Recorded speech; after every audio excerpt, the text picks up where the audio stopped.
welcome to another episode of the Herd Main Show. I'm your herd leader, John Wayne. And I'm your herd mom, Megan. And today, it's not Wednesday. It's not normally when this show comes out, but if you checked out our previous episode, then you know we're trying to just play catch up from last week where our AC decided to have a bad motivator and blow out on us, but we're back up and running, and we wanted to be able to stay up to date with everything, and so we decided we would double pump you with some main showness. And it's also our 50th episode of the main show. It is indeed. And so while we've crossed well over into 130 episodes total across our Clone Wars rewatch, Rebels, our Monday Motivations, and our main shows, this is our 50th episode overall of just the main show, which is the big pilot of our fleet of Star Wars podcast episodes and whatnot. This is where we talk about the big stuff and ask the big questions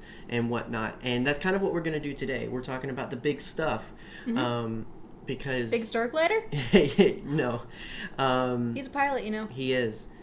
Yeah, I think we've talked about it before or mentioned it before, but one of the last conversations we had that convinced us to start podcasting was when we were traveling to see some family and spent the whole two and a half hour car ride talking about Star Wars, specifically though specific character Palpatine.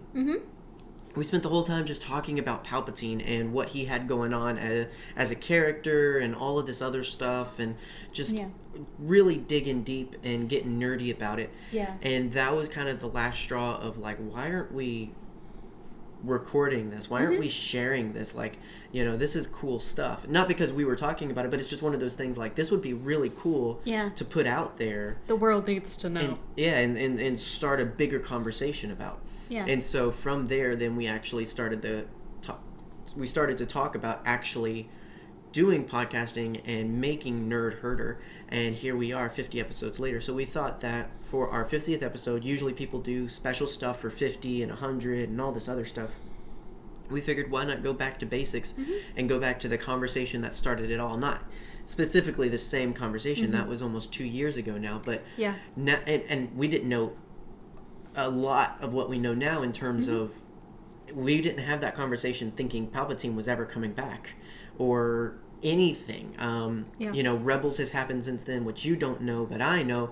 And so there's been a lot of Palpatine content since our conversation. And so we wanted to talk about some of that and talk about the character that started Nerdherder, really. And so... It was Papa Palpatine. Yep, Papa Palpatine. So we're just going to kind of break down his character, go through his journey from beginning to end. Not only his chronological beginning, but his lore beginnings as well, and kind of lead up until, as far as we know, and as far as we know is he's coming back in The Rise of Skywalker. So there's quite a period to cover there. In some way, he's going to come back. He will be back. And so what a time to talk about Palpatine. Palpatine. Good old Sheev. Today is Friday. Yes. This is Force Friday, Triple Force Friday. And we talked a bit about that in our previous episode of what that is, but basically it's just a time when stores release all the cool new stuff coming out that has to do with the new content. They're supposed to, at least. We haven't been the only ones we've seen on Twitter and Instagram and whatnot. We aren't the only ones that had trouble with our stores. We went to 2 Targets and a Walmart and 2 GameStops in order to get what we got. And a lot of that was just because it didn't seem like anybody was prepared. It didn't seem like anyone really quite grasped like this. Oh, these aren't just normal releases. This isn't just put stuff on a shelf like normal. This was supposed to be an event. No one was ready for it. No. And while some staff were really cool and understanding, some staff were really obnoxious about it and whatnot. But met a few folks, met someone who actually went to Star Wars Celebration, met a couple of other collectors, and kind of just had fun with it and chatted. And we actually ended up crossing paths everywhere we went. I ran into the same guys everywhere because we were all just trying to find our stuff, find the cool things that were coming out and whatnot. So we got majority.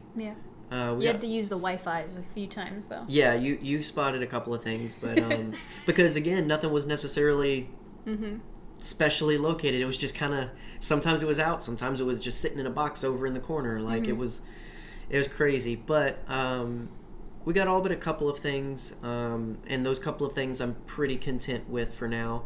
And hoping that maybe they'll come around soon. There was one store saying that they're not going to put stuff out until tomorrow. There was one store saying they're not going to put stuff out until Monday. I mean, it's crazy. So there may be multiple chances to get the last few things on the list. But are you specifically happy about anything in particular? I'm pretty excited about Metroid. You got a Metroid. I got a little Metroid. I have a cat. She wants to be part of the show. She does. I'd say mostly, I'm glad that you found your big Boba Fett's. Yeah, that was a hard time. That was a difficult time. That's a story for It was unnecessarily difficult, but I got them. And can I just say, we are incredibly thankful for these first world problems. Oh, yeah. I mean, you didn't get the toy. Like, we're not... you didn't get the toy. We don't have the worst problems in the world. No. That's not what we're trying to say. No. It's merely a matter of looking forward to something and it didn't quite go as planned. Yeah. But nonetheless, we were able to get a majority of what we wanted, and that's cool. Got to check a lot off the list. And, and we're different anyway because, there's all kinds of special editions and unique items that were out that... We don't want them. Yeah, and I was able to work with other collectors and say, hey, you actually want this because you want to keep it in the box. I want that because I want to take it out the box. I'll trade you. Yeah, collector to collector was really nice. Yeah, I'm looking at our Funko shelf right now. There are all but a couple that are out of the box. Usually they're signed if they're not. Exactly. We'd never care about collector's edition boxes and stuff like that. Yeah, we're thankful for our stuff. I mean, it's going to be a wonderful addition to our collection. So let us know. Hit us up on the social medias. Let us see your Triple Force Friday haul and what all you got, or maybe what you didn't and what you were looking forward to and whatnot. So on from Triple Force Friday, we have some other news. I don't know what to call it. I guess it's book news. I guess. But it's technically not Star Wars book news. Bob Iger recently... I assume he dictated a book. I don't think he wrote his own book. I don't know. But it's a biography, sort of. I mean, it's about his time as Disney CEO. Yeah. And all the goings-on of, I think it's the past 10 years. It's like a tell-all book with some business. Yeah, he just kind of talks about what it's like. He runs Disney. Yeah. Disney runs the world. So, I mean, it's I can imagine he does have some interesting stories to tell, and he is very open, and the reason we're talking about it is because he actually talks about some Star Wars stuff. Yes. He talks about, and we're not necessarily going to read off. I mean, you can find it everywhere on the internet because it took the internet by storm when it came out. Yeah. But he talks through the Disney buying Star Wars deal and how that went and how he felt that it went. And what's really interesting is how honest he is in terms of, when they bought it, they got the rights to what Lucas had already kind of laid the groundwork for. And Lucas already has talked about, hey, I had a trilogy in mind. And so they bought that, but they did it in such a way that they were honest that we don't have to stick to it. Yeah. So they did that, and obviously, as George Lucas has been honest about, they changed it. Yeah. It's not what he had planned, and I'm honest about the fact that I'm thankful for that because of what George has talked about of it. I don't think I would have liked that direction. Mm-hmm. I much more enjoy the sequel trilogy as it is and can't imagine it being any different. But it's really interesting seeing Bob Iger kind of reflect on that and even being honest about, hey, I don't think we did a good enough job explaining it to him or preparing him, and I think there's some remorse in terms of I wish it had been a bit more peacefully done. Yeah. And I can understand that. It's completely understandable because when anyone takes over something that an artist has been working on for so long, there's always going to be a little bit of sore feelings, even if, it's a very maturely handled thing. Yeah. The alternative is they did what he wanted exactly as he wanted it, but they got all the credit for it and all the, I feel like either way there would have been a little bit of fallout. And I understand it's different than what he, the creator, intended. Yeah. But I feel like, and I know there's another side to it that would say the negative response has something to say about it, but I feel that there's a lot more positive response to the sequel films than negative. That's just the way I see it. I know people hate the sequel films. I know there's groups out there, but I have met far more who love it than hate it.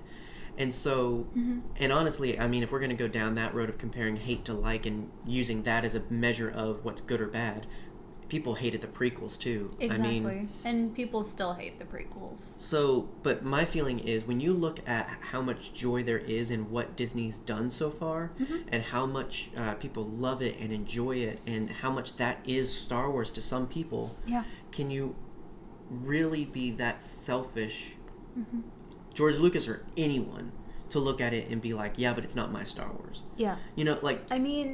I remember growing up where there were conversations happening where it was like, this generation Star Wars, this generation does this worse. It's said with a kind of bitter taste of... Because, we were in the generation of the prequels. I don't think that's a secret. But, it changed Star Wars for a lot of people. It brought new people into Star Wars, us included. With every generation, there's going to be a new iteration. Rhymey. And I think that can be looked at in a negative way and say, well, it's not my Star Wars. Or it could be looked at in a positive way and saying, yay, more Star Wars. Right. It's always about perspective, as Obi-Wan would say. And yeah, my biggest thing with all of this is a lot of people, it's reignited this whole George Lucas was right. If he hates it, then it's bad and all this other stuff. And I'm big. I love George. I'm thankful for him creating the universe that he's created. But at the same time, I don't make him the end-all be-all god of Star Wars, that if he doesn't like something it's the same. I had to go through this experience with Mark Hamill. He's not the biggest fan of Luke in The Last Jedi. And that's fine, but I can't give too much warrant to that because I like it. If I just choose to not like it because Mark Hamill doesn't like it or George Lucas doesn't like it, then I'm not liking Star Wars the way I like Star Wars. I'm liking it the way they tell me to like it. Yeah. And that's not how I've ever done it. Yeah. So don't just listen to what the internet says or what one person says. Yeah. Form your own opinions. I wish George loved it. I wish that it was different and that he was more into it and he signed off on it and he felt good about it. But at the end of the day, it's not that way.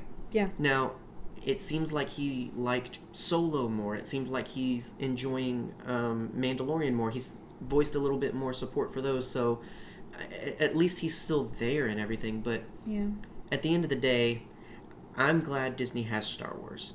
And I think that it's really big of Bob to come out as the CEO and say, I didn't do things the right way, necessarily. Oh, yeah, I think definitely. That's really important. That takes, maturity. I was going to say something else, but it's maturity. It takes cojones. But I'm glad he's being honest. That's the biggest thing. I think that being honest about the transition and that it wasn't necessarily what everybody wanted, but that what's happening because of the transition is good stuff. I think that's cool. Sorry for talking so long. Yeah, we love Disney Star Wars. We do. Unapologetically. Absolutely. So, but we wanted to kind of talk about that. And you have some other actual Star Wars book news for us. I have some Buke news. Boz, you have a little thing in your teeth. I have a little thing in my teeth? Yep. Where?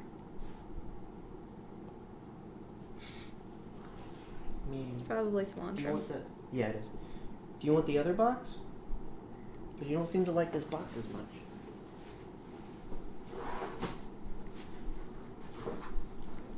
This is still recording. I know. Is it gone? Yeah, I got it. Good. Thank you. Oh, don't start that, babe. Just lay down. She loves that box top. Apparently. Alright. So, in Buke News... Yeah, actual book news. Kyong Buke News. Resistance Reborn is a new novel coming out. It's a novel in the journey to the rise of the Skywalker series. That is a long-winded title. And this week we were given an excerpt from the book, and we know just how soon after The Last Jedi this all takes place. John, darling, That me. love of my life. You're more into the lore of all this, so what happened? What happened? What happened? The excerpt was really cool, and it dates this in a very surprising way, at least for me, because it's right after The Last Jedi.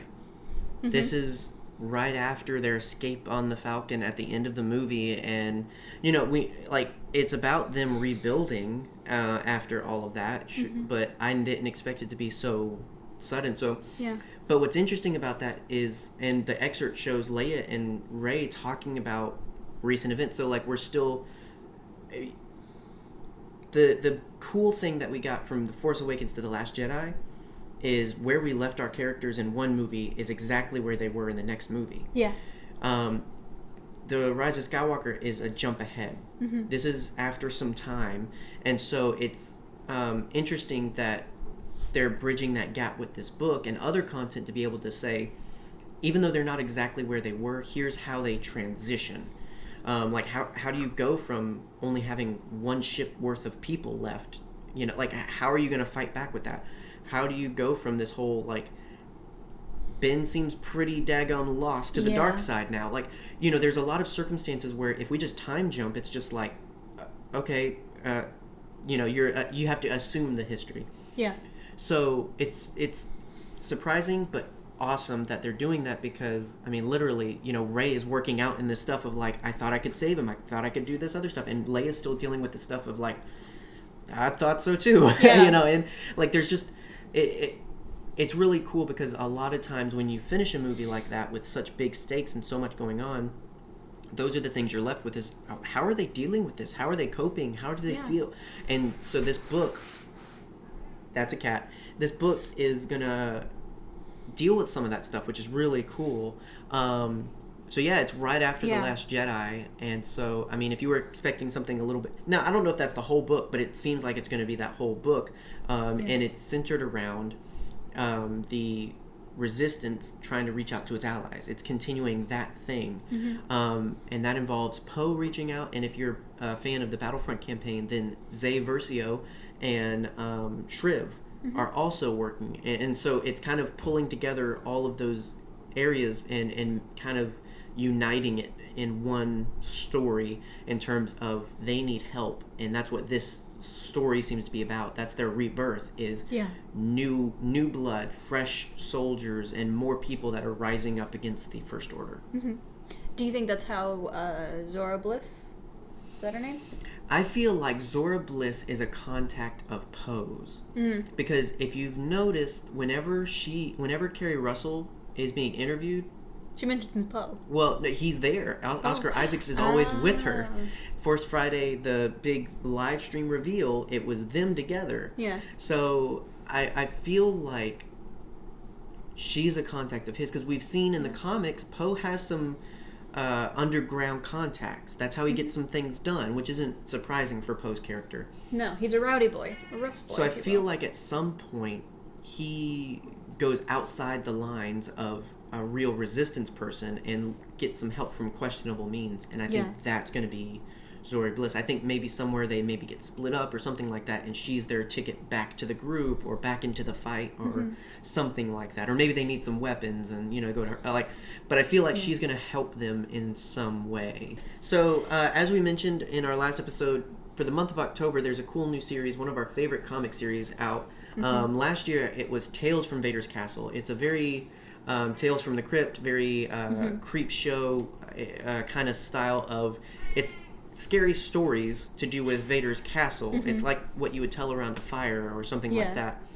And so last year we had a run, one every week of October. Yeah. And this year it's back. And so it's Return to Vader's Castle. Yes, with some beautiful artwork. I mean, just from the cover itself, it is wonderfully designed. And so each week it releases on Wednesday, which is when our main show goes out, and so each Wednesday we're going to try and talk about it. Obviously this isn't happening on Wednesday, but we did get the first issue. Yes, we did. And so each week we just kind of want to share a little bit about it so that hopefully you go check it out as well. It's written by Cavan Scott, who is famous for Star Wars adventure stories, but also Dooku Jedi Lost, which was recently released as a book, but it's a really great audiobook. And like you mentioned, the art's fantastic throughout. It's amazing.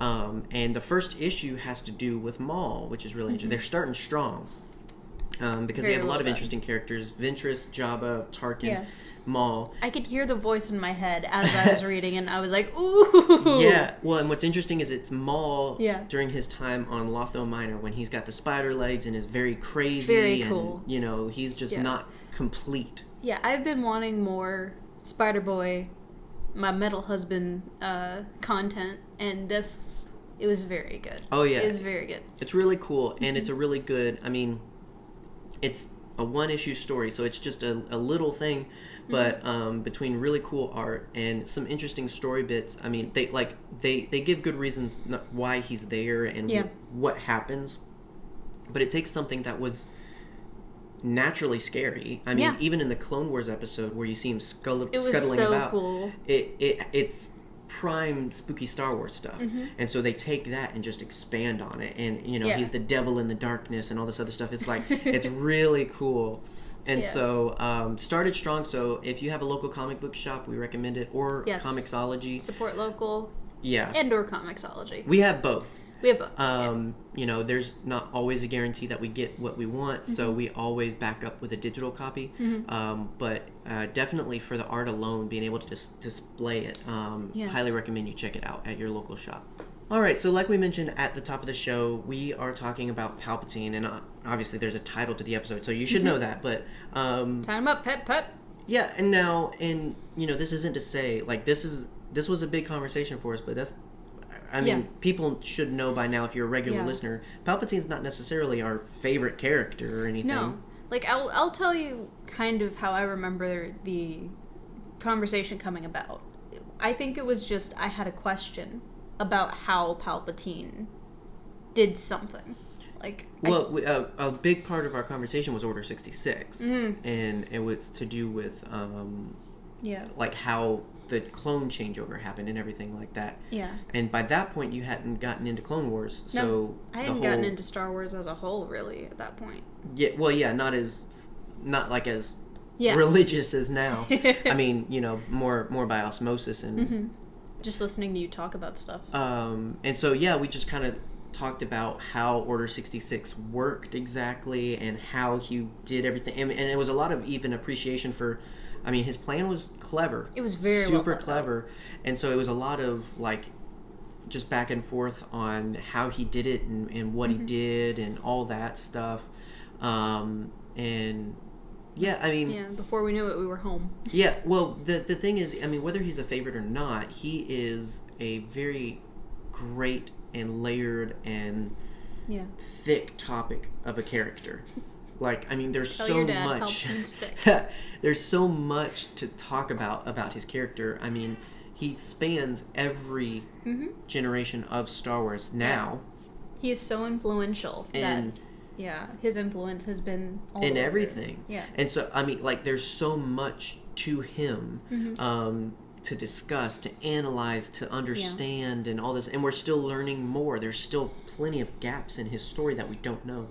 Yeah. And so I think the biggest thing is he's just an interesting character to talk about. Absolutely. Both what you know and what you don't know. And that's kind of what this episode is we're going to kind of journey through what we know and kind of take guesses and whacks and analyzations. It's not a word, but, you know, just talk about what we don't know necessarily. Yeah, absolutely. So lots of discussion, but obviously we have these discussions for ourselves, but we record it and share it because we want to invite you into that. So if you have thoughts, if you know things we don't know, or if you just have guesses or whatever, obviously if it's on YouTube, hit us up, find us on social media and let us know if you're not following us there. We'd love to talk and chat and go back and forth on these sorts of things. So the Nerdherder is never just about us having a conversation and putting it out there. It's about starting a conversation with you guys. And so this is just another one of those instances where it's like, feel free, come on in. Mm-hmm. So what was your introduction to Emperor Palpatine? Because there's a few different ways you can come into it. Yes. So when did you first experience the Emperor? So I remember specifically sitting down with my dad. Was it Tuesday morning? It was a Tuesday. I've said it before, we had the box set of the VHS tapes, where it was, the interviews before the films with that film guy. I don't remember his name. Good stuff, though. Highly recommend. People go through those to get to the movies all the time. There's good stuff. Yeah. Those are the epitome of George loving Star Wars, and it's right before the prequels, and so there's a couple of hints of that in there too, in terms of, we're going back and seeing Anakin Skywalker. It was just a name, but now we're gonna know who that is. And, George Lucas turns into Owen Wilson so quickly. Wow. So anyway, I just wanted to. Yeah. Anytime it's great stuff. Yeah. Anytime I can encourage people to find those interviews, I do, because they're golden. Yeah, I remember I watched Empire first, and as a whole. Yeah. Oh, okay. And so I remember seeing So did Michael Morisi. Yes, he did. I remember seeing the Emperor and being like, "Who's this guy in a dress? Who? What? I don't understand." By the time of Episode 6, they had already fundamentally changed the Emperor character, because he looked nothing 100%. like it was not the same thing. Yeah, I remember thinking, is he an alien? Is he right? There was a lot of questions. I mean, and that's all you get, that one transmission of the Emperor. Now, and a lot of people forget, there's one line. Tarkin says the Emperor has dissolved the Imperial Senate, and that's it. That's all we get. Yeah. That's all we get. That's all we get. And at that point, in George Lucas's mind, he was the Emperor of the Universe. That was his title for a while there. And so, George had his story beats, but it was evolving. Yeah, it was evolving. It was changing as it went on. It kind of went with the modern sci-fi tropes of the time. Yeah, well, and if you go off of the 1977 novelization of A New Hope, that's where we get the story. That's actually not too dissimilar to Sheev Palpatine's story in terms of a rise to power in the political ranks in the Republic and then the downfall of it.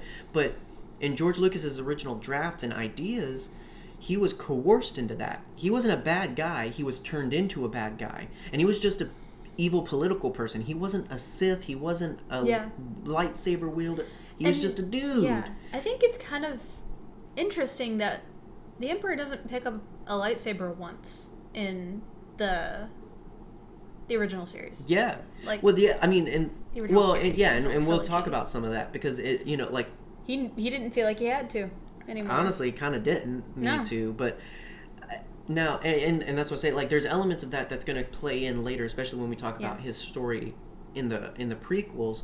But his character was always evolving in the original stuff, and even still to this day, there's things we're learning about him that's like, oh, okay, that's new, that's okay, and and it's really interesting that he's still this big enigma.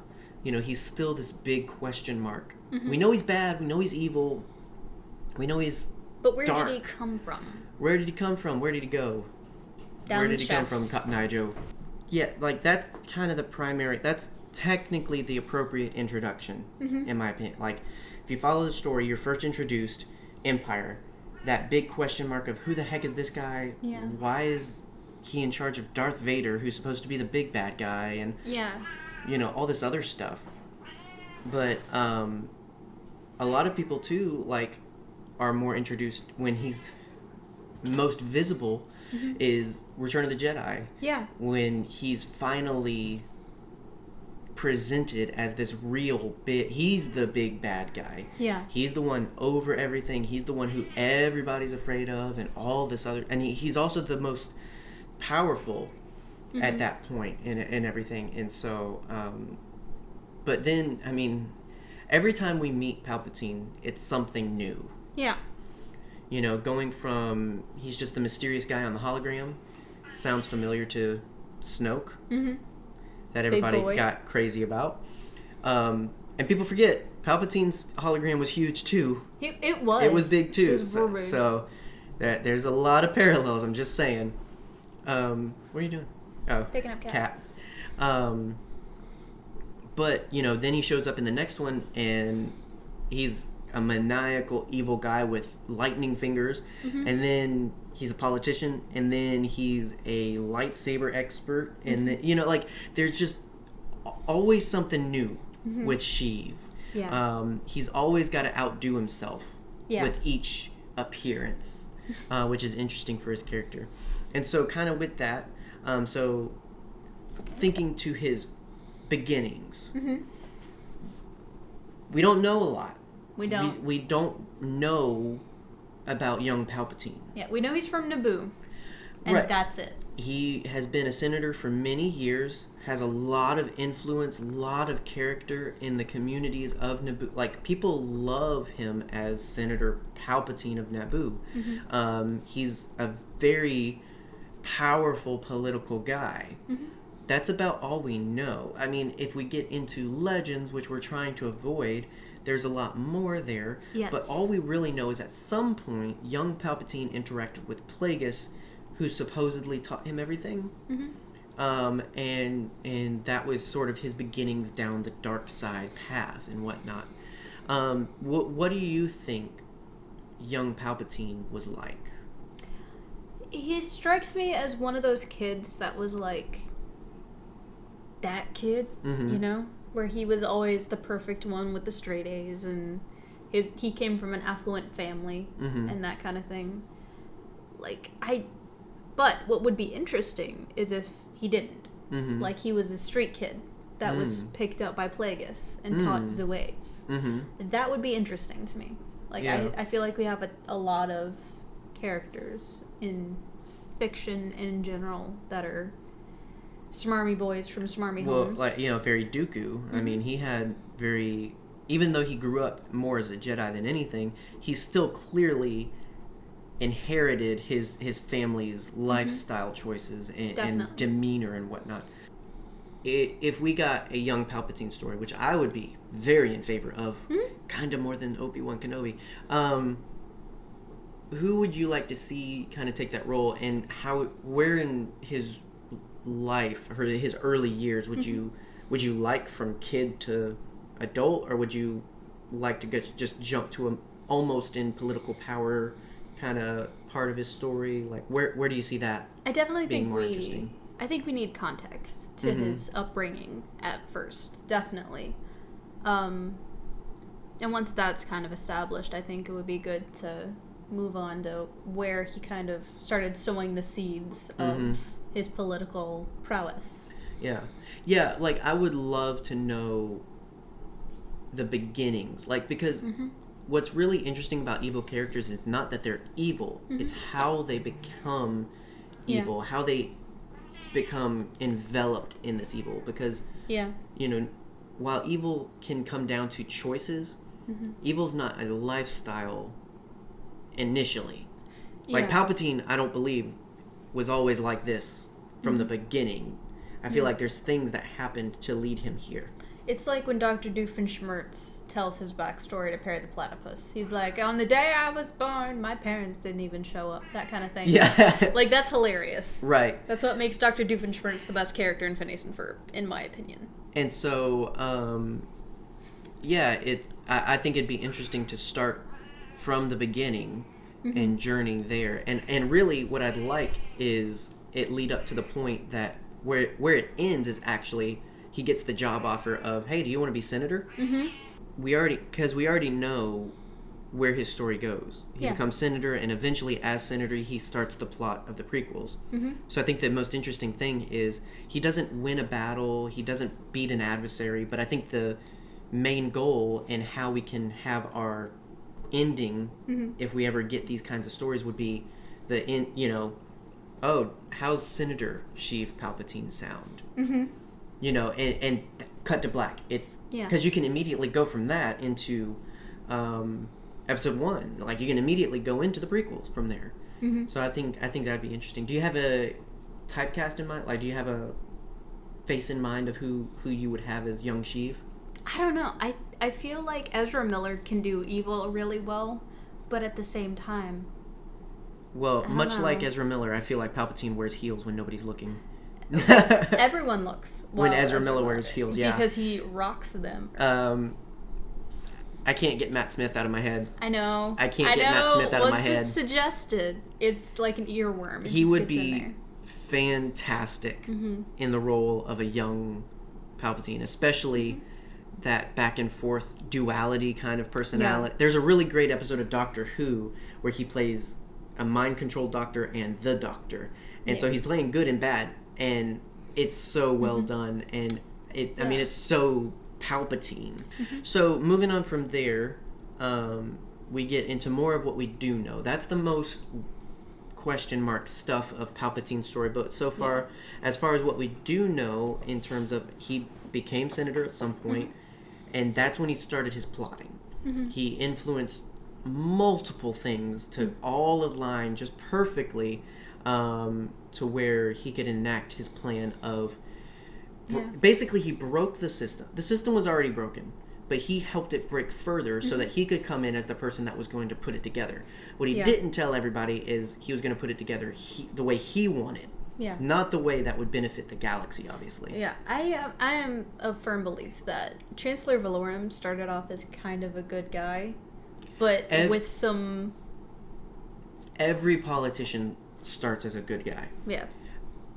And I'm not trying... Don't read too much into that. I'm just trying to say, like, I feel like every person without power who wants power for good... They start with good intentions. And then they get the power. Yeah. And it's just that constant battle every time. It doesn't matter if your power is simply you're a manager over a 3-person team, to you have volunteers that answer to you run a business, to you are a politician, to you are the leader of the free world country. It doesn't matter where you fall. Any taste of power, if we allow it, can completely debilitate and destroy us from the inside. It either makes us lazy as we throw that power at other people, or it makes us evil as we throw that power at other people. And so... Absolute power corrupts absolutely. Right.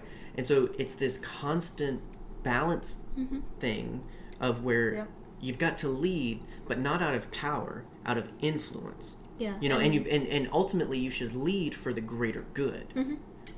And so now the thing is, just as complicated as every political conversation is, it's complicated to, wait, he's chancellor, shouldn't he just be able to change that and do that? And not necessarily. Not really. That's why Palpatine's real plan didn't start until he got emergency powers. Basically, when they were like, hey, it's bad, we need you to be the final call on everything. You need to be able to do X, Y, and Z, and no votes, no questions. Just the chancellor says it, so do it. Yep, and then he dissolved the Senate. Well, eventually. But like, he was able to take control of the Senate is the thing. He was able to take control of the banks because he proved no one could be trusted with the banks. He was able to take care of the government because he was able to prove nobody could control the government. He controlled every facet of the Republic that either, if he pulled the pin, would destroy it, or if he used it the right way, would push his power further. At the end of the day, he was a fantastic politician. But for evil. For evil, yeah.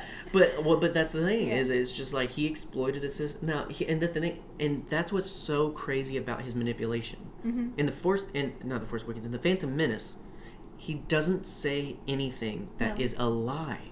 No, he does not lie once. When he talks about the bureaucratic crap going on that's preventing the Republic from actually helping Naboo, that's actually true. Yeah. And it's taken as, you know, this is someone I trust. He's from my planet. He's just saying something. Which is how you... Well, and that's the thing. He always had everybody else do it for him. Yep. He didn't call the vote of no confidence. He didn't obviously vote for himself to be chancellor. It was taken as he's voicing his frustrations. Well, yeah. Well, and the thing is, it's all about how it's done.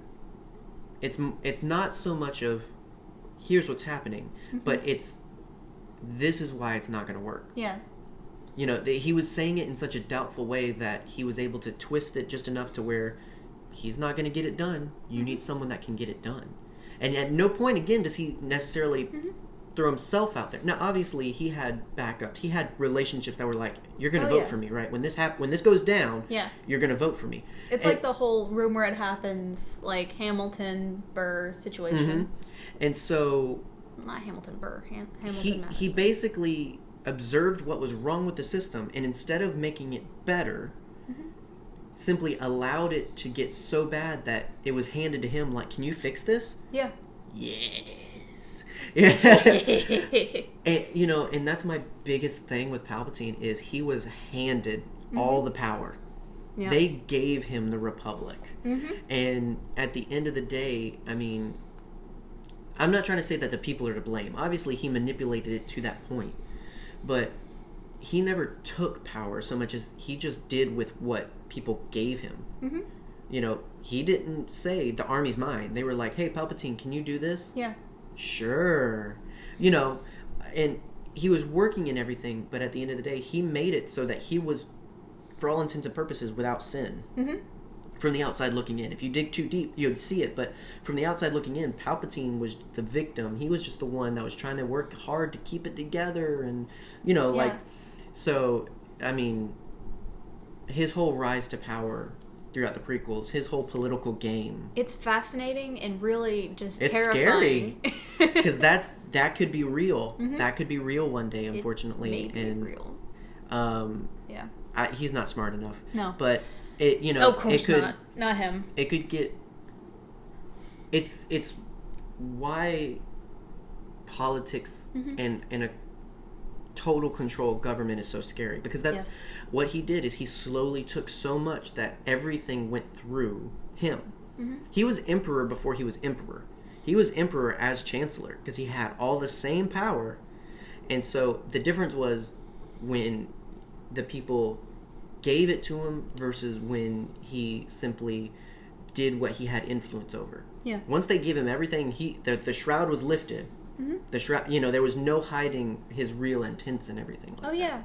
Like a plan like this requires subtlety, which I don't think is in big supply around here. Well, but what's interesting though is subtlety, but at the same time he's the biggest sarcastic, sassy man. Like he's so sassy. There's so many times when he says something and I'm just like, no one believes this, right? No one thought that was genuine, right? Like, and especially in the Clone Wars, there's so many times when he plays ignorant or he's plays just like, oh no. And it's just like, oh my dear boy, nothing bad is gonna happen. Nothing's gonna happen. Like, I mean, like, it's so ridiculous, but that freaking assassination, or not the assassination episode, but the attempted like kidnapping of Palpatine episode.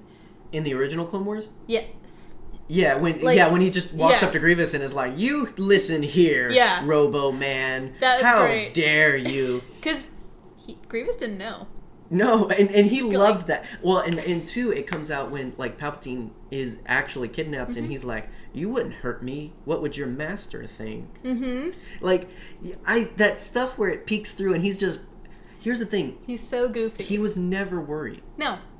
I mean, he was and honestly, I think it was only fueled by the fact that he was doing all of this in front of the Jedi. Right. And so I think it was just this one thing of just like, I'm going to keep pushing the buttons and see what happens. It's like when you know a secret and no one else does. Yeah, and you're just you act different. I know things. So now, though, within the prequels, you've kind of already alluded to, in Revenge of the Sith, some of the best Palpatine stuff I think ever. That opera scene. Oh yeah, it's the best piece of Star Wars cinematography. I made the word said. Yes. Well, so on top of that, you've already mentioned the whole lightsaber thing. He never used a lightsaber before. Did you feel any different when he did finally bust out a lightsaber and just start wailing on Jedi, or like... No? I had always kind of assumed that when we get lightsaber from Sheev, it's gonna be something special. Like when we get lightsaber from Yoda. So you expected that to happen, though? Like you expected at some point he was gonna... I kind of expected him to lead with the lightning, which he did. But like, I knew that it was coming, but I didn't know what to expect, if that makes sense. Oh yeah. Yeah. Well, yeah, I mean, older guy, like, you know, you don't know what it's going to be like. When an old man spins at you from prone position screaming, you're going to get a little... You don't know what to do with that. Exactly. Like, we can't be too mad. Yeah. Although I still get bitter about the whole, just, boop, you're dead. Boop, you're dead. Yeah, like, I get that. I mean, you know, at least Kit Fisto, I mean, he had a little bit of a fight. But I'm like, this boy held back Grievous. Like, he should have been able, like, that always kind of frustrated. Like, is it just me? Or, like, did you... I think a lot of how he was able to defeat the Jedi was the element of surprise. I mean, I think that's a big part of it. And also the Jedi thinking, I never thought that this would happen. Like, this is so out of the freaking blue. Well, and I saw the meme, too, when he's killing Asian Kolar, which is the knockoff Eth Koth. He's the Zabrak Jedi. He's the first one to go. The Zabrak. And it was like, when you train your whole life to fight a Sith and finally meet one, and he dies in one blow. He's the first down. Like, I just... Oh, Eth Koth, come get your cousin. But, well, he was out of the order by that point. He was. So, he was getting married. And again, another great swordsman. I think it would have been different with Eth Koth, but, yeah, like, Mace being the only one to hold him down, and the only reason he's able to do that is because his fighting style is directly linked to the dark side. Like, dang. Like, okay, so, and how do you feel, technically, on the scoreboard, Mace won that fight? I mean, obviously he died, but like... Yes, I think he won that fight. If it hadn't been for Anakin, he would have killed him. So you think that was the whole Palpatine thing of, I can't hold it, I'm too weak. I think that was Palpatine, bullcrapping his way to get Anakin to help because he knew, So when he was like... I lost this fight. so the whole, no, please don't, like, that was real? I think so. Ooh, yeah. I kind of think so. I think he'd been so safe up until that point. I think that's when that was real concern. Like, this was oh no. My whole now here's and we talked about this in our original conversation. We talked about this. He had a backup plan. Well, he still would have won. Yeah. Because you know what would have been on the Holo News the next morning. Jedi assassinate our Supreme Chancellor. Like, the Jedi still would have been killed by the clones, shunned by the public. I mean, they were still going to be the bad guys. Yep. There's no way. Part of me wants to know how that story would have played out. Like, how... I mean, obviously, Anakin and Padme would have gone off together and had the babies, probably. Well, they probably would have gotten away with it only because there was bigger fish to fry with the whole... Exactly. We technically killed the Chancellor thing. But, I mean, Palpatine's whole thing was he was going to... And his whole story was that the Jedi wanted the war to continue, to take more power. Yes. And so when he got news that General Grievous was dead and that the war was going to be over, he was threatened in terms... Like, they came after him to try and continue the war, basically. And when he refused, and was playing the hero of, like, no, that's wrong, that's bad, you can't do it. They attempted to kill him, and if not for the quick action of his guards, then he would have been killed. Yeah. That was the whole thing. So, I mean, like, there was always a story. Yeah. There was always going to be a backup in terms of the Jedi are still going to die. Yeah. An attempt on my life has left me disfigured. Yeah. And looking like an ape. Oh, yeah. So... Yeah, no, but I love that's one of my favorite lightsaber fights of all. Great. I mean, it's some of the best Palpatine content too. So yeah, I mean, I'll say in the Clone Wars, my favorite lightsaber fight is Maul on Palpatine and Savage. Well, once again, where he proves he's very talented. He's a good swordsman as much as he is a good wizardy guy. Did you see that comparison of Obi-Wan watching Qui-Gon be killed versus Maul watching Savage be killed? No. They make the same exact face. Well, generally when someone I like dies, I tend to look like the other guy too. So, but that is interesting. I mean, that's kind of the whole point. Yeah. Is violence begets violence. It's about the choices you make that got you here, dude. Yeah, poor baby. Because Obi-Wan's whole thing was he chose to be better. So, like, Maul could have done the same thing. Exactly.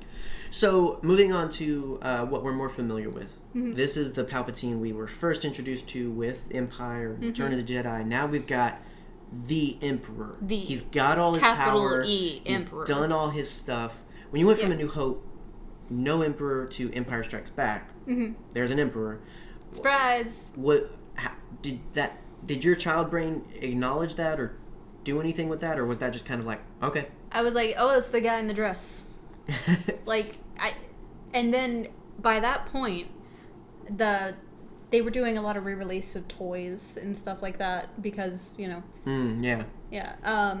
I remember we went to the store and my dad got a Palpatine figure that was like the size of a G.I. Joe. Mm-hmm. And I remember taking it out of the package and looking at it and be like, what? Mm-hmm. What is this? Right. It's the man in the dress. Mm-hmm. He's got a lumpy forehead. What's going on? Mm-hmm.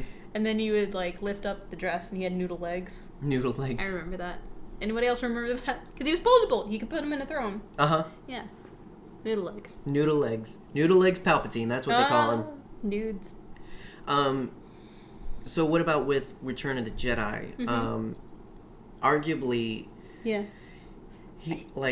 Other than the Force spirits, mm-hmm. the weirdest thing to happen is this old dude shooting lightning from his fingers and walking around in a cloak. That was the most startling thing for me. Yeah, has that kind of fantasy side, that weird side, ever been weird to reconcile with the Star Wars, like the soldiers and the troops mm-hmm. and all that? Has that ever been a weird kind of thing with you? I'll be honest. No. I never really thought too hard about it. That's how I consumed movies as a kid. I never questioned the worries of virtue where there's giant kangaroos doing kung fu moves. I never really thought too hard about movies as a youth mm-hmm. or science fiction in general or mm-hmm. fantasy. It was just, it's a movie. Mm-hmm. I enjoy this. Fair. It's nice. I mean, as an adult, that just completely changed. I mean, that's a really healthy, good way to go mm-hmm. through it too, because that leaves a lot of expectations behind and whatnot. Yeah, I'm not a person of expectations. It's been really interesting to discover through. You've only seen the Clone Wars, but it gets worse or better or more in Rebels, in that we see he's very non-traditional because it's not just about the Force lightning and moving rocks with him, but. Mm-hmm. I mean, literally, things are called Sith alchemy and mm-hmm. other stuff. He does, he's got a cauldron and blue flames and all this other stuff. It's really, I mean, something you could transpose into Lord of the Rings or mm-hmm. some fantasy film almost. Yeah. Versus, when we talk about space wizards, he's the actual space wizard. He's the space wizard of Star Wars. Mm-hmm. He's a warlock. Let's be real. Well, obviously, but it's really interesting. To have him be that one element that's the weirdest part of Star. I mean, do you feel like he's a weirder part, or absolutely? Some of the weirdest stuff comes from stories about Palpatine, like Triclops and Luke, yeah, and his freaking clone days. Right. Palpatine was into all legends, some by the stuff. way. Yes, but yeah, he worked so hard and tried so hard to have so many backup plans and things if I die, right, because with him it really was an if. He was trying so hard to make sure that he left a legacy and that he left something behind if he died, mm-hmm. and sometimes that included a clone, mm-hmm. or putting his soul into a tiny thimble of milk. I don't know. Well, and you bring up some interesting things there in terms of, and someone pointed out recently that I thought was very interesting. Mm-hmm. In episode 6, he's encouraging Luke to kill him. Mm-hmm.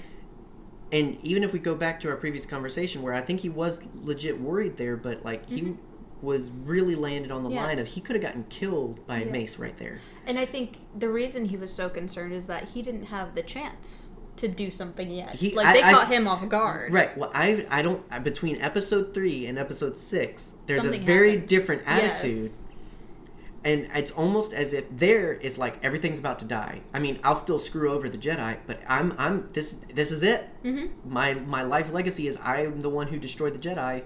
I just don't get to be here to enjoy it. Mm-hmm. Versus episode 6 where it's go ahead, kill me. Yeah. Come on. Strike me down. Right. Bring it. Why would anybody kill me? It's Palpatine. It's really I hadn't necessarily caught on to that in terms of now, did you think of it as just a simple he didn't think Luke was ever going to do it, or did you think it was legit of come on, Give it your best shot. My opinion has changed over the years, obviously. But I think at the time, over the years I've thought, he probably thought, Luke's not going to do it. And even if he does, he's going to become the Sith after me. Right, it's still that factor of, if Luke had done that, he still would have had a plan of, like, now you're the bad guy because you murdered me. Exactly. I do feel, especially now that we know the Rise of Skywalker, it's very likely to see his return. I really do feel like his chill attitude there has to do with something he knew that we're soon going to discover he knew in terms of, I ain't worried about it. I'm so excited. I'm really interested. So with that though, and I know we're probably going to be a little bit longer, but I want to take some time to talk about. This is the interesting stuff I want to get into, because this is the stuff where we're getting into the Rise of Skywalker, the future possibilities for this character. There's some interesting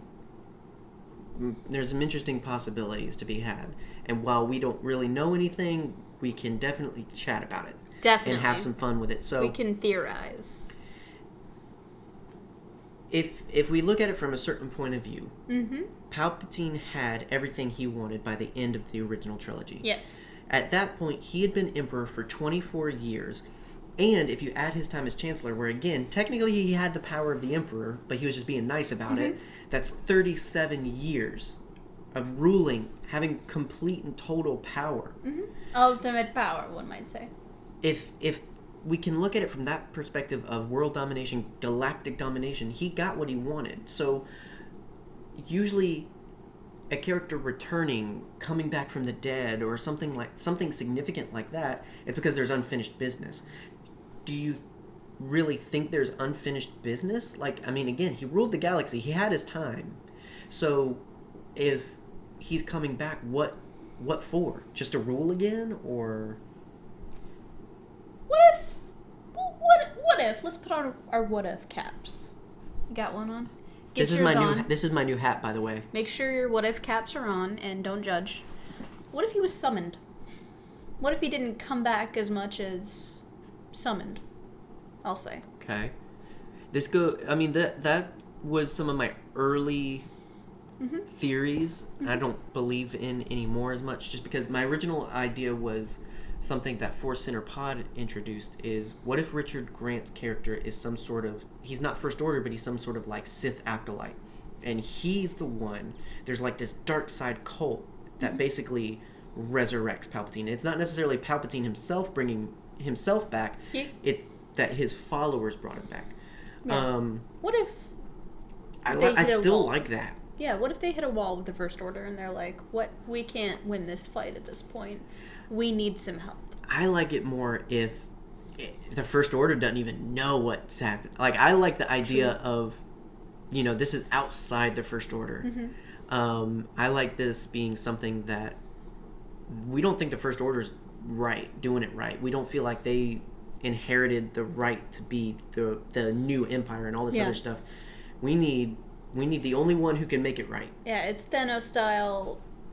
Sometimes you just gotta do it yourself, kind of right thing. And I feel like if a group of people pull him from the other side, I feel like it'd be better if it's a break off of the First Order, or someone completely outside of the First Order, rather than the First Order themselves. What if they're like, the only person that could stop this is the legendary Luke Skywalker, and now that he's gone, let's stir up some trouble, that kind of thing. Oh, they go with the next alternative? Yeah. Of Palpatine? Maybe. Ooh. I don't know. I'm just throwing things out here. No, I mean, I like the idea of, it's maybe not him. He's simply pulled back, kind of. What do you think? I've been talking a lot. Well, no, I mean, we've both been talking a lot. Yeah. That's what I don't know. Dad's got his clasp hands on. Because, say he comes back. Say he kills the Last Jedi and kills the last of the Skywalkers. What would that... Then what? Yeah. He goes back to ruling. What does that do? You have power. You have all this... So, for instance, like, there was a really cool colorized picture recently released of this big cathedral of just stolen treasure, hoarded up by the Nazis during the war. That did happen a lot. And it's just this idea of why. That's just going to sit there in the boxes. Like, you're not going to do anything. You're not going to sell it. You're not going to look at it. It's just there to hoard. And I see that image in my mind of, like, if Palpatine just takes power again, it's just like this big hoard of power. Like, what's the point? What's the purpose? What do you want? Yeah, I think about that sometimes. Like, I don't remember his name, but there's a big magician who he owns a lot of Houdini's stuff, and he keeps it locked in a bank. Michael Jackson owned the bones of John Merrick. Well, like, what did he do with those? Even collectors that, like, not only, I'm not knocking keeping it in the box. That's the elephant. I am knocking it when you keep it in a box, in a shed. Yeah. In the middle of nowhere. Like when it's in storage, what right, when it's held up like the Ark of the Covenant in Indiana Jones, I'm like, why have it? It belongs in a museum. Like, I mean, at least if it's in a box and it's out, you can look at it, appreciate it, and all this other stuff. Yeah. But, like, if it's just going to stay locked up, why? Like, and so I see Palpatine as fruitless as that, in terms of he's going to have all this power, but what are you going to do with it? You're going to rule? Like, you can only do and go so far and do so much. So that's the big question mark. I don't know. I mean, again, we could say his point is to come back and defeat the Skywalkers. Okay, he does it. He does it. Let's say that happens. It's not, but like, let's say that's the ending of the Rise of Skywalker, is he comes back and kills him, which would be a bad name for that kind of movie, but it's like, then what? I heard a story from someone I work with who was talking about how we have the technology and the ability now to bring the Titanic to the surface and, like, put it on land and look through it and discover stuff, and I was like, but for why? Right, like, we know all that we need to know about that era. Right. Well, there's a big difference between we can do it, it's we? doable, but, well, not necessarily should be, but why would we? Yeah, it's more of a why. Yeah, definitely should. Like, obviously, but it's more of a, you can come back and kill the Skywalkers, but why? There's another undersea adventure story. Did you know that there's an atomic bomb under Tybee Island? Just chilling. In Savannah. It's just down there. In Georgia. It could decimate at any time, but it's still just down there. Like, thank God there's no earthquakes in Georgia. Yeah, that's your history lesson. Yeah, for the day. So, last couple things. So, in that, I mean, obviously we can't just think of Palpatine as just Palpatine. Yes. He claims to be Sith. He claims to be... I mean, he is obviously powerful in the dark side. Do you think he's your traditional sense of a Sith? Like, or do you think he's a whole different breed of dark side user? I think that he saw what the Sith were doing and he was like, that's cool, fam. You do you. I'm just gonna not do that.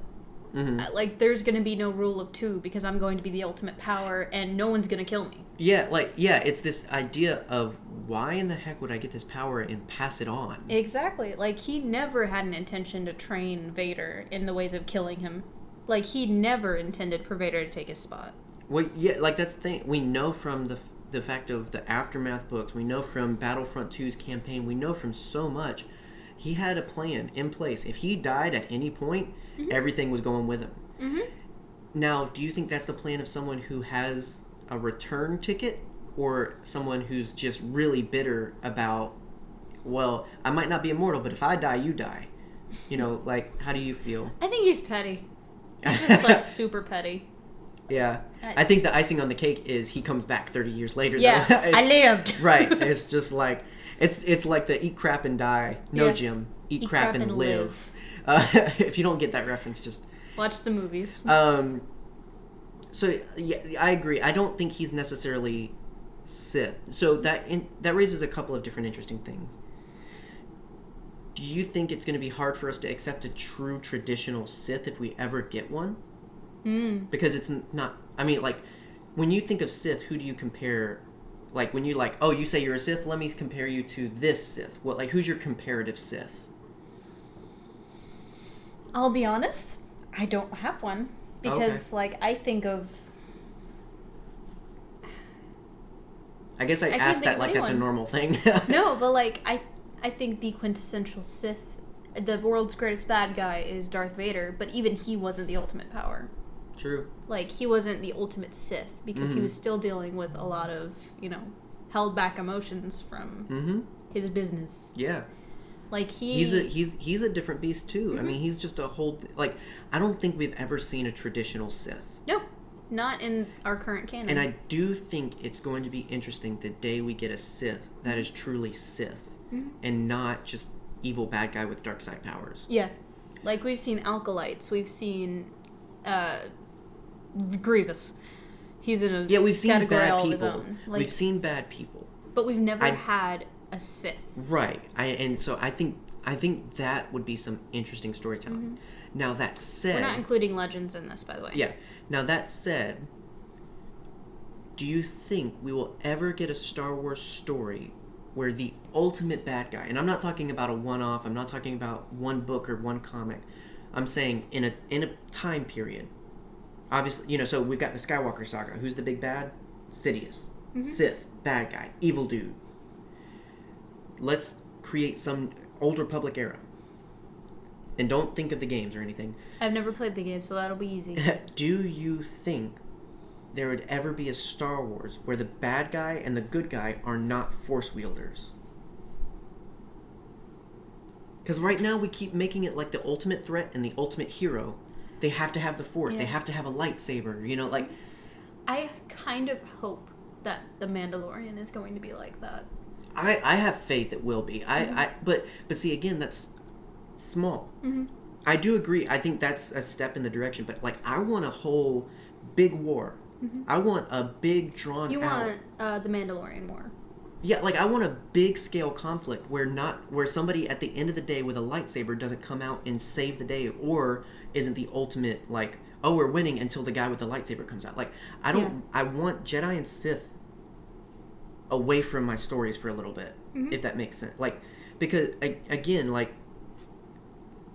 who's at the power, who's at the heart of the First Order?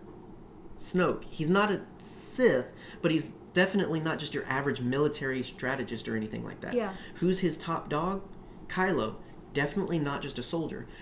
Go to the Resistance. Who was their only hope? Who did they spend a whole 2 movies chasing after? Yeah. Luke. Because they were like, only the guy that can lift the rocks can do it. And then he passes it on to the girl that can lift rocks. And it's just like, it's always got to do with the Force. And I get that the Force is like God in the Star Wars universe. And it's like, you have to tap into that to be either a good impact or a threat.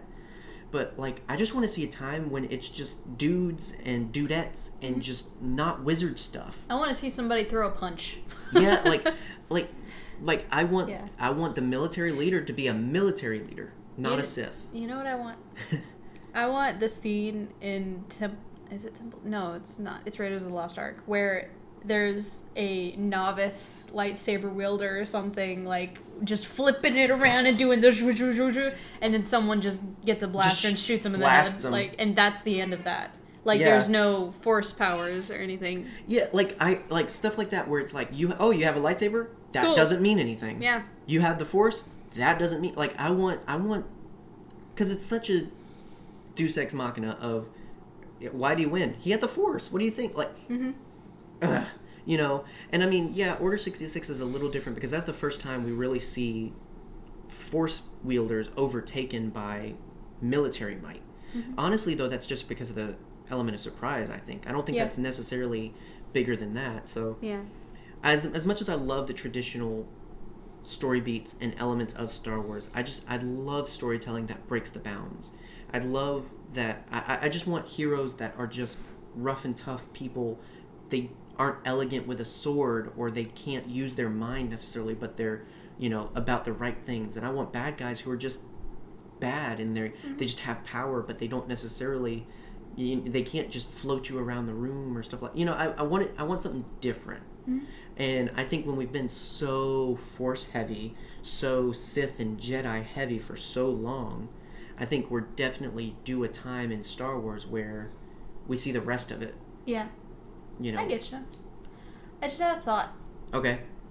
Were there, like, still clone children going around during Order 66?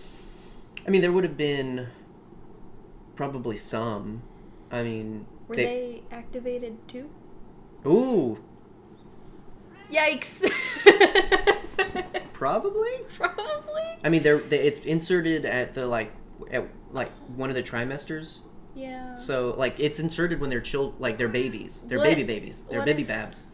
What if instead of, like, Shakti dying by someone else's We're thinking hand, the same thing. Like, she just comes into the room with a bunch of children and they just have blasters and they... Oh, God. That hurt me. That would be epic. It would be incredible. But, like, ouch. Yeah. It's crazy. But, no, yeah, I hadn't thought of that, but probably so. I mean, they stopped production soon after, but I mean, there were still children. Point, yeah. So, but they're never children. They weren't people. They are merely tools. No, they were for babies. the dark side. Oh, obviously, I agree. Babies. But you know, that's how they were looked. That's how they were bred and made and all that. They were just droids. They were precious beings that I will hold close to my bosom and love. Except Fox. Except Fox. Fox sucks. Fox, you go in the garbage where you belong. All right, guys. Well, we'll leave it at that. Sorry, it's a bit longer of an episode, but Fox in the garbage. yeah. Let us know what you think about Palpatine, and especially our sort of latter conversation in terms of why do you think he's doing what he's doing? What do you think his motivations are? And how do you feel about a Star Wars where the Force wielders aren't the good or bad guys, but we actually get just normal folks? Would you be excited for that kind of Star Wars? Because I kind of would like that for a little while. Yeah, and we've had that conversation before. We would like scum and villainy. We'd like some... Just folks being folks, not... Yeah. None of the wizard stuff. So, you give me muggles, not wizards. Hashtag Star Wars muggles. You're such a Slytherin. Let us know. We'd be interested to hear your conversation. Thanks for listening and checking out this one. This is, again, not necessarily one of our favorite characters, but it's a conversation near and dear to our hearts. And thank you for 50 episodes. That's wow. What are you doing with your time? Yeah, if you've been with us with the beginning, I'm worried about your mental health. But thank you for being with us. And here's to the next 50? Yeah. 150? Who knows? Something like that. But if you're with us on Patreon, if you support us there, then you have an after show waiting for you. It's gonna be a doozy. Star Wars Inktober. And so we have fun over on Patreon in our after show where we do some Star Warsy thing. Last week we played Escape the Death Star. We've done Star Wars Mad Libs. It gets crazy. Yeah. And so you're gonna watch me be terrible at drawing and John be fantastic. If you like what we do and would like to support it and would like extra Nerdherder content, then you can check us out over on Patreon. Starting at just $1 a month, you get a lot of cool goodies. And so thank you to those who are already over there making a change and supporting us. That's awesome. You're awesome. Everybody else, thank you for listening. Make sure that you're with us on all the social medias. Let us know what you thought of the episode and all that good stuff. Make sure you're up to date on everything. YouTube, Twitch, all that good stuff. Because there's lots of cool stuff happening with Nerdherder all over the internet. And so, yeah, we're excited. So, but have a good rest of your day. If you're still waiting to go do your Force Fridaying, good luck, good hunting. If you've already got your haul, then be sure to let us know what you got and all that good stuff. So, yeah. All right, guys. Stay scruffy and may the Force be with you. Bye.